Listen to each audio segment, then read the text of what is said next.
It was the last question he wanted to confront, here in Davos amongst the global business elite. But signing off on Stephen Hester's bonus is now an issue too controversial to avoid. I think the important point for people to understand is that the alternatives would have been worse for the taxpayer. Either there would have been a much larger bonus of the kind that he would have got a few years ago, or the British government would have had to take over complete ownership of RBS and overruled the board, and I think that would have cost the taxpayer more as well. Then along came a familiar face, but was Boris Johnson being supportive or disruptive? If you look at what Stephen Hester was asked to do by the Labour government in 2008, he didn't make the mistakes in RBS. He was put in to sort it out. But I do think that the contract that was drawn up by Gordon Brown and Naz Darling was unsustainable under current circumstances. Thank you so much. Thank you very, very much. It's the last part of what Boris Johnson said that's most important.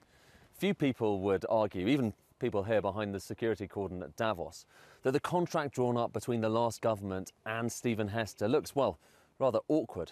The big question now is, does this government renegotiate it?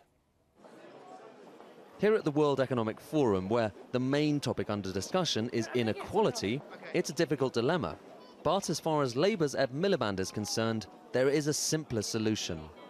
The bonus should have been blocked. Look, what you've seen at RBS over the last year is, of course, Stephen Hester has done some good things, but you've also seen a share price fall, you've seen many employees made redundant, and there's even questions about whether RBS, the Royal Bank of Scotland, has met its small business lending targets. Now, the Chancellor told us that any pay for top executives will be linked to those small business lending targets. In those circumstances, I think it's astonishing that the government has allowed this to happen. But the contract's in place, the bonus has been awarded. However, there is at least one person who could prevent the bonus being paid: Hester himself. If I was in this current situation, I would probably not accept the bonus. But the point I'm making, that's a moral point for me personally. I don't want to speak for Stephen because he's earned it. The Chancellor likes to say the euro crisis is having a chilling effect on Britain's economy.